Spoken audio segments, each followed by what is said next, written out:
வணக்கம். என் பெயர் doctor MA ராஜா. MGM புற்றுநோய் மருத்துவமனையில் மூத்த ஆலோசகராகவும் இந்த புற்றுநோய் துறையின் இயக்குநராகவும் பணிபுரிகிறோம். இன்றைய நம்மளுடைய ஃபோக்கஸ் எதுன்னு பார்த்தீங்கன்னாக்கா, ஒன்று ஒரு நோயாளிக்கு தன்னம்பிக்கை, விடாமுயற்சி, அதை விட நிறைய பொறுமை வேணும். எந்த நோயுமே இந்த மாதிரி சிக்கலான நோய்கள்லாம் ஒரு நாளையோ ஒரு வாரத்துலேயோ ஒரு தீர்வு எதிர்பார்க்கக்கூடாது. அது ஏன் நான் சொல்கிறேன்னா, இப்போ பல நோயாளிகளுக்கு அந்த பொறுமை இல்லை. அதுக்காகவே அங்கே ஓடுறாங்க. அதுக்கு பதில் டாக்டர் மேலே நம்பிக்கை வச்சு சிகிச்சை செய்யணும். ரெண்டாவது, இது ரொம்ப அபூர்வமான நோய். அண்ட் இதுக்குரிய சிகிச்சையும் ரொம்ப ஒரு சிக்கலான ஒரு சிகிச்சை. இப்போ டாக்டர் கோபிநாத் சொன்னதுலேருந்து உங்களுக்கு புரிஞ்சிருக்கும். இது ஒரு பெரிய ஒரு குழுவே இதில் அடங்கியிருக்கு. மருத்துவர்கள் மட்டும் இல்லாமல் பல சிறப்பு செவிலியர்கள், அது இல்லாமல் இந்த maintenance department, house keeping department, இப்படி பல துறைகளுடைய ஒத்துழைப்பு, அவர்களுடைய உழைப்பு எல்லாமே நமக்கு தேவை இருக்குது. இல்லாட்டி இதனுடைய சக்ஸஸ் வராது. ஏன்னா இந்த போன் மேரோ டிரான்ஸ்பிளான்ட்ன்றது ஒரு சிம்பிளான ப்ரொசீஜர் கிடையாது. அதில் உயிர் குறைச்சி வருதுன்றது இன்றைக்கு உள்ள மருந்துகளாலையும் இன்றைக்கு நமக்குடைய சேவைகளால் தான் முடியுது. அதில் ஜனனி போல் இப்போ பல நோயாளிகள் வெற்றி பெறாங்க. அண்ட் இன்னொரு பாயிண்ட், நான் ஏற்கனவே சொன்ன மாதிரி, இன்றைக்கி நீங்கள் எங்கேயுமே போக வேண்டியதில்லை. இந்தியாவில் ஆரோக்கியம் தரும் தலைநகரம் எதுன்னு கேட்டிங்கன்னா சென்னை தான். இந்தியாவிலேருந்தே பல பகுதிகள்லேருந்து ஆகட்டும், வெளிநாடுகள்லேருந்து ஆகட்டும், சுற்றி இருக்கிற நாடுகள்லேருந்து ஆகட்டும், மத்திய கிழக்கு நாடுகள், ஆப்பிரிக்கா நாடுகள், இங்கேருந்தெல்லாம் பல நோயாளிகள் ஏன் சென்னையை நம்பி வராங்கன்னா, ஏன்னா இங்கே சரியான சிகிச்சை கிடைக்கும், மருத்துவர் சரியாக கவனிப்பார் என்ற ஒரு நம்பிக்கை. கடைசியாக நான் உங்களுக்கு சொல்கிற ஒரு மெசேஜ், இந்த மஜ்ஜை தானம்ன்றது ரத்த தானம் மாதிரி. யார் வேணால், ஆரோக்கியமாக இருக்கிறவங்க யார் வேணால் கொடுக்கலாம். அதுக்கு அவர் ஏற்கனவே சொன்ன மாதிரி நம்மளுடைய அந்த ரத்த வகை அதெல்லாம் டெஸ்ட் பண்ணி ரெஜிஸ்ட்ரியில் என்டர் பண்ணால் யாருக்காவது நம்மளால் உதவ முடியும். இதனால் நம்மளுடைய ஆரோக்கியம் எந்த விதத்திலையும் பாதிக்காது. ஒரு முறைக்கு கூடுதலாக கூட கொடுக்க முடியும். ஏன்னா இந்த மஜ்ஜையில் இந்த ஸ்டெம் செல்னு சொல்கிறது ஒரு அழிவில்லாத ஒரு அணு.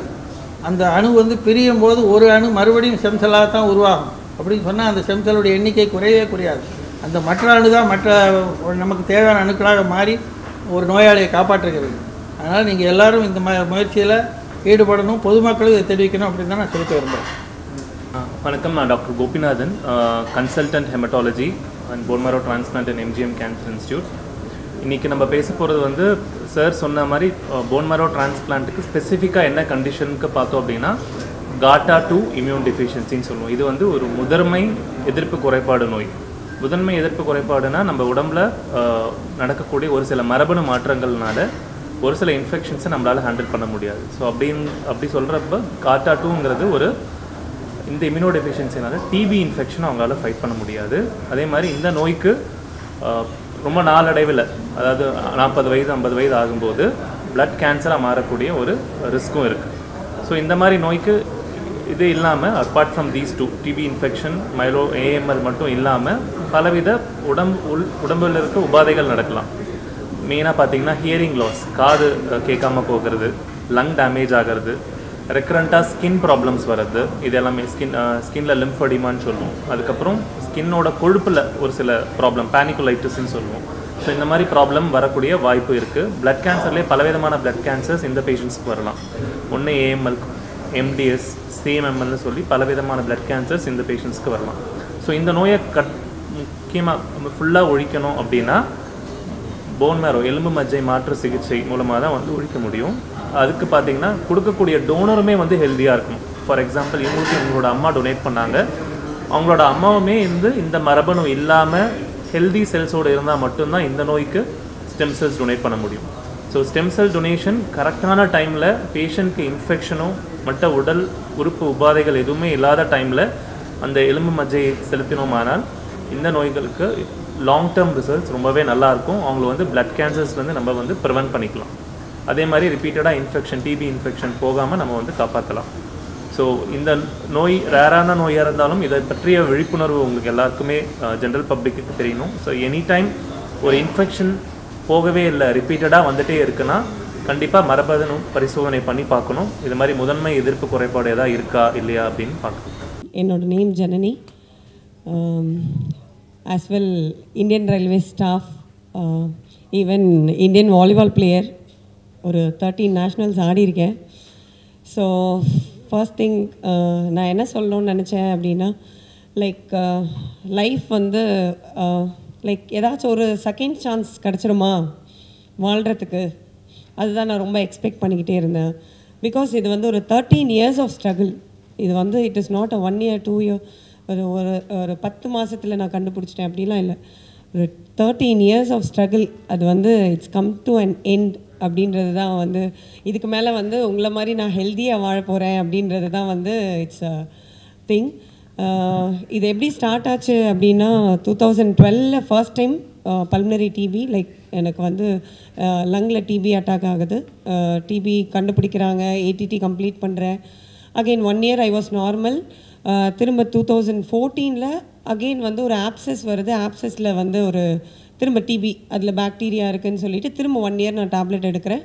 ஸோ இப்போயும் நம்ம நார்மல் ஆகிடுவோம், ஓகே ஃபைன், கண்டுபிடிச்சிட்டாங்க இல்லையா அப்படின்னு நினச்சிட்டு நானும் சரி நார்மலாக திரும்ப என்னோடய கேம் விளையாட போகிறேன். ஏதோ மேட்சஸ் வருது, விளையாடுறேன். நானும் ஆஸ் வெல் ஒரு 7 years கேப்டனாக இருந்திருக்கேன் டீமுக்கு. விளையாண்டு முடிச்சுட்டு வரோம், திரும்ப ஃபீவர் ஸ்டார்ட் ஆகுது. பிளட் லெவல்ஸ்லாம் பார்த்தீங்கன்னா நார்மலாகவே இருக்காது. ஒரு டைம் கூட எனக்கு வந்து பிளட் லெவல்ஸ் வந்து நார்மலாக இருந்ததே இல்லை இந்த 13 yearsல. சரி வந்துட்டு ஓகே ஃபைன், நார்மலாக இருந்தோடனே ஒரு மியூக்கஸ் வருது. மியூக்கஸ் வர்றதுல அதில் பாக்டீரியா இருக்குது, அதுவும் டிபியோட பாக்டீரியா தான். திரும்ப கன்டினியூ பண்ணுறேன். சரி கிவ் அப் பண்ணவே இல்லை, எந்த டைம்லேயுமே கிவ் அப் பண்ணவே இல்லை. ஓகே கன்டினியூ பண்ணுவோம். 2023 நாங்கள் என்னோடய ஹஸ்பண்டோட நான் யூஎஸில் இருந்தேன். 5 years நான் லீவ் எடுத்துகிட்டு இருந்தேன். அப்போது குழந்தைய பார்த்து காலையில் சொல்லிவிட்டு நான் இங்கே வந்ததுக்கப்புறமா அகெயின் இந்த மியூட்டேஷன்ஸ்லாம் ஸ்டார்ட் ஆகுது. ஃபர்ஸ்ட் டைம் 2023 ஸ்டார்ட் ஆன மியூட்டேஷன் என்னென்னா ஃபீவர் ஸ்டார்ட் ஆகுது. 11 months கண்டினியூஸாக ஃபீவர். ஏன் வந்துச்சு, எதுக்கு வந்துச்சுன்னு யாராலையுமே கண்டுபிடிக்க முடியல. இங்கே இருக்க எல்லா ஹாஸ்பிட்டல்ஸுமே சுற்றிட்டேன். ஈவன் ஒரு 60 டாக்டர்ஸ் மேலே பார்த்துட்டேன். எல்லா டெஸ்ட்டுமே எடுத்துட்டாங்க. ஒரு 3 bags ஃபுல்லாக வச்சுருக்கேன், எல்லா ரிப்போர்ட்ஸுமே. யாராலையுமே எனக்கு என்ன காஸ், எதனால் அந்த எதனால் எனக்கு வந்து இந்த இஷ்யூஸ் வந்துச்சுன்னு யாராலுமே கண்டுபிடிக்க முடியல. அண்ட் ஒரு ப்ரைவேட் ஹாஸ்பிட்டல் ஒரு செகண்ட் ஒப்பீனியனுக்காக நான் போனேன். போனதுக்கப்புறம் they repeated all the test. Even என்னோடய அண்ணா அங்கே ஒர்க் பண்ணிட்டு இருந்தாங்க. அவங்க வந்து என்ன சொன்னாங்க, ஜெனட்டிக்காக ஏதாச்சும் இருக்கா. என்னோடய கேஸ் ஒரு 3.5 hours ஒரு 3 டாக்டர்ஸ் உட்காந்து எழுதி எனக்கு இவ்வளோ நாளாக என்னென்ன சிம்டம்ஸ் இருந்துச்சு. ஃபர்ஸ்ட் திங் அவங்க சொன்னது என்னென்னா, I think it's immune deficiency, குழந்தைங்களுக்கு இருக்க மாதிரி தான் இருக்குது அப்படின்னு சொல்லிட்டு டெஸ்ட்டெல்லாம் எடுத்ததுக்கப்புறம் தான் வந்தது காட்டா டு இம்யூன் டெஃபிஷியன்சி. வந்த உடனே எனக்கு இதை எப்படி ஹேண்டில் பண்ணோம், என்ன பண்ணோம். ஏன்னா ஃபஸ்ட் திங் என்ன சொன்னாங்கன்னா, இதுக்கு போன் மேரோ டிரான்ஸ்பிளான்ட் மட்டும்தாம்மா இதுக்கு வந்து ட்ரீட்மெண்ட்டு, இதுக்கு மேலே நீங்கள் என்ன பண்ண போகிறீங்கன்னு எனக்கு தெரியல. பட் ஆனால் நான் போன ஹாஸ்பிட்டலில் போன் மேரோ டிரான்ஸ்பிளான்ட் கிடையாது. அவங்க சொன்னது சிஎம்சி வெள்ளூர் போக சொன்னாங்க, இல்லைன்னா டாடா நகர் போக சொன்னாங்க. ஸோ 2 இடமே எனக்கு புதுசு. அண்ட் இதுவுமே எல்லாமே புதுசு தான். ஸோ எப்படி ஹேண்டில் பண்ண போகிறோம், என்ன பண்ண போகிறோம். சரி ஒரு அடி வாங்கியாச்சு. இன்னொரு அடி வாங்கிறதுக்குள்ளே என்ன சொல்லிட்டாங்கன்னா, உடனே குழந்தைய செக் பண்ணுங்கள். ஏன்னா 4 years அவன் ஹீ இஸ் டூ ஸ்மால். எனக்கு வந்ததே என்னால் தாங்கிக்கிறதுக்குள்ளே இன்னொரு அடி. என்ன சொல்கிறாங்கன்னா, குழந்தைய போய் செக் பண்ணுங்கள், அவங்களை நீ மானிட்டர் பண்ணி தான் ஆகணும், ஜஸ்ட்டு ஸ்க்ரீன் பண்ணுங்கள், அவனுக்கு இருக்கான்னு பார்க்கணும். ஏன்னா இந்த அளவுக்கு பெருசாக விட வேண்டாம் அப்படின்னு சொன்னாங்க. அப்போது நான் என்ன பண்ணேன், ஃபஸ்ட்டு எனக்கு வந்ததையும் நான் மறந்துட்டு ஓகே டைம் இருக்குது, இன்னும் நான் எவ்வளோ நாளைக்கு நான் உயிரோடு இருப்பேனே கேட்டுட்டு சரி ஓகே ஃபைன் 3 months வரைக்கும் டைம் இருக்குது. ஏன்னா எம்டிஎஸ்ன்ற கண்டிஷன் வந்து பிளட் கேன்சராக கன்வெர்ட் ஆகிறதுக்குள்ளே நீங்கள் பண்ணிடுறது பெஸ்ட் அப்படின்னு சொல்லிட்டாங்க. ஸோ எனக்கு எந்த நாலேஜுமே இல்லை, யார்கிட்ட போகணும் என்னன்னு தெரியாது. ஐ அப்ரோச் மதுமிதா மேம் கிட்ட சொன்ன ஒரே விஷயம், மேம் குழந்தையும் செக் பண்ண சொல்கிறாங்க. மேம் சொன்னது ஜஸ்ட்டு ஸ்க்ரீன் பண்ண தான் சொல்கிறாங்க, பயப்பட வேண்டாம், பண்ணி பார்த்துடலாம். ஸோ பை காட்ஸ் கிரேஸ் அவனுக்கு வந்து ஆப்சென்ட், அம்மாவுக்கு ஆப்சென்ட் ஆனதுக்கப்புறம் தான் தென் மேம் அப்ரோச் பண்ணேன். மேம் வந்து she took me right way, கரெக்டாக கொண்டு வந்து சார்கிட்ட என்னை வந்து ஹேண்ட் ஓவர் பண்ணாங்க. ஏன்னா எனக்கு தெரியல யார்கிட்ட போகணும் என்ன. சார் வந்து என்ன சொன்னாருன்னா, பண்ணிடலாமா, ஜஸ்ட்டு ரிப்போர்ட்ஸ் எல்லாம் பார்த்தாரு. ஏன்னா என்னோடய கேஸை வந்து எத்தனை டாக்டர்ஸ் ரிஜெக்ட் பண்ணாங்கன்றது எனக்கு தெரியும். ஏன்னா எடுத்துக்க முடியாது, இல்லை நாங்கள் இதெல்லாம் பண்ணதே இல்லை, நீங்கள் வேறு கிளினிக் பாருங்கள், வேறு ஹாஸ்பிட்டல் பாருங்கள். ஈவன் இங்கே சென்னையில் இருக்க இன்னும் லீடிங் மோஸ்ட் ஹாஸ்பிட்டல்ஸ்லாம் வந்து ராங் டயக்னோசிஸ் தான். என்னை வச்சு வந்து தே ஸ்டடிட் அ லாட். ஆனால் எனக்கு என்ன காசுன்னு இது வரைக்கும் யாருமே சொல்லலை. First doctor who found me like என்னோட டிசீஸ் என்ன, எனக்கு என்ன கரெக்டான ட்ரீட்மெண்ட் கொடுத்தா கரெக்டாக இருக்கும்னு சொல்லி என்னை ஃபஸ்ட்லேருந்தே 6 months போன் மேரோ டிரான்ஸ்பிளான்ட்க்கு முன்னாடி 6 months வந்து ஃபுல் அண்ட் ஃபுல் வந்து என்னை மானிட்டர் பண்ணி எனக்கு என்னென்ன இன்ஃபெக்ஷன்ஸ் இருக்குதுன்னு சொல்லி அதெல்லாம் க்யூர் பண்ண வந்து ரொம்ப ட்ரை பண்ணாங்க. பட் ஆனால் மெடிசன்ஸ் எதுவுமே எனக்கு வந்து சப்போர்ட் ஆகலை என்னோடய பாடிக்கு. அதுக்கப்புறம் சார் சொன்னார் this is the right time. ஏன்னா ரயில்வேஸ் மூலயமா எனக்கு ஏதாச்சும் சப்போர்ட் கிடைக்குமா நான் ரொம்ப ட்ரை பண்ணேன். ஏன்னா அங்கே வந்து ஹெமட்டோ டிபார்ட்மெண்ட்டே இல்லை. ஸோ சார் என்ன சொன்னார், இதுக்கு மேலே டிலே பண்ண வேண்டாமா, உயிர் முக்கியம், ஃபஸ்ட் திங் சேவிங் லிவ்ஸ் வந்து ரொம்ப இம்பார்ட்டண்ட். ஸோ சார் சொன்னதை நான் வந்து அப்படியே ஃபாலோ பண்ணேன். எனக்கு ஆப்ஷன்ஸ் இருந்துச்சு வெளியில் ஹாஸ்பிட்டல்ஸ் போகிறதுக்கும். பட் ஆனால் இந்த கேஸ் வந்து ஆல்ரெடி சார் காட்டா டூ இன்னொரு பேஷண்ட்டை ஹேண்டில் பண்ணியிருக்கேன்னு சொன்னதுனால எனக்கு வந்து சார் மேலே வந்து ஃபுல் அண்ட் ஃபுல் பிலீவ் இருந்துச்சு. சரி சார் வந்து கண்டிப்பாக நம்ம வந்து வாழ்கிறது தான் முக்கியம், வேறு எதுவுமே இல்லை. மணி எல்லாமே எக்ஸ்பென்சஸ்க்குமே நிறைய ஹெல்ப் பண்ணாங்க. இந்த ஹாஸ்பிட்டலில் இருக்க ஒரு நர்சஸ்மே, ஈவன் பிஎம்டி ரூமில் இருந்த ஒரு நர்சஸ், டாக்டர்ஸ், ஈவன் அட்டெண்டர்ஸ் எல்லாருமே வந்து அப்படி பார்த்துக்கிட்டாங்க. லைக் யாராலுமே பண்ண முடியுமான்னு எனக்கு தெரியாது. உள்ளே இருந்து என்னை அப்படி பார்த்துக்கிட்டாங்க. இந்த நான் 33 days நான் ஹாஸ்பிட்டலில் இருந்தேன், தனியாக இருந்தேன் ஒரு ரூமில். என்னை வந்து வெளியில் வந்து எனக்கு டென்டேட்டிவ் தான், நான் வந்து நல்லா ஆவேனா நல்லா ஆக மாட்டேனான்றது வந்து எனக்கு முன்னாடி வரைக்கும் தெரியாது. ஆனால் என்னோடய பாடி சப்போர்ட் பண்ணி இந்த அளவுக்கு நான் வெளியில் வரத்துக்கு ரீசன் வந்து 2 பேரும் தான். They gave me second chance to live. Like thanks for that sir. ஏன்னா என்னோடய குழந்தை அவனுக்காக நான் கண்டிப்பாக வாழ்ந்தாகணும்னு மட்டும்தான் நான் என்னோடய மைண்டில் நான் நினச்சிருந்தேன். So they did a great job.